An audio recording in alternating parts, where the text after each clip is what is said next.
વડોદરા શહેરના ઘડિયાળી પોળમાં પૂર્વ નગરસેવક અને દુકાનદારો વચ્ચે વિખવાદ સર્જાયો હતો, જેના પગલે દુકાનદારો રોષે ભરાઈ જતા આજે બંધ પાડી વિરોધ નોંધાવ્યો હતો।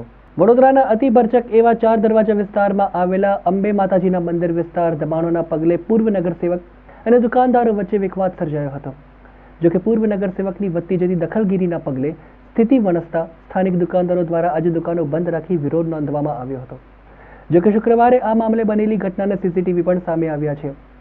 સ્થાનિક ભોગ બનનાર દુકાનદાર પાર્થનો આક્ષેપ છે કે ભાજપાના પૂર્વ નગરસેવક મિનેશ શાહ પોતાનું વાહન લઈને વિસ્તારમાંથી પસાર થતા હતા, ત્યારે કેટલાક દુકાનદારો પોતાની દુકાનની બહાર પથારાઓ નાખીને દબાણો કરતા હતા, જેથી સાંકડી ગલીમાં વાહન લઈ જવું પૂર્વ કોર્પોરેટર મિનેશ શાહ માટે મુશ્કેલ થયું હતું, જેથી મિનેશ શાહ અને પાર્થ વચ્ચે બોલાચાલી થઈ હતી, જેથી મામલો તંગ બન્યો હતો।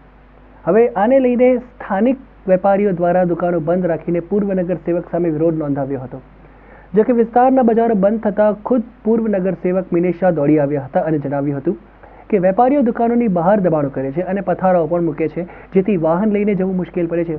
જો કે દુકાનદારને કહેતા જતાં મામલો તંગ બન્યો હતો। જો કે મિનેશ શાહનું એવું પણ કહેવું છે કે તેને કોઈ પણ પ્રકારની બેહુદી વર્તણૂક નથી કરી અને તેઓ પ્રજા માટે લડતા આવ્યા છે અને લડતા રહેશે તેમ જણાવ્યું હતું।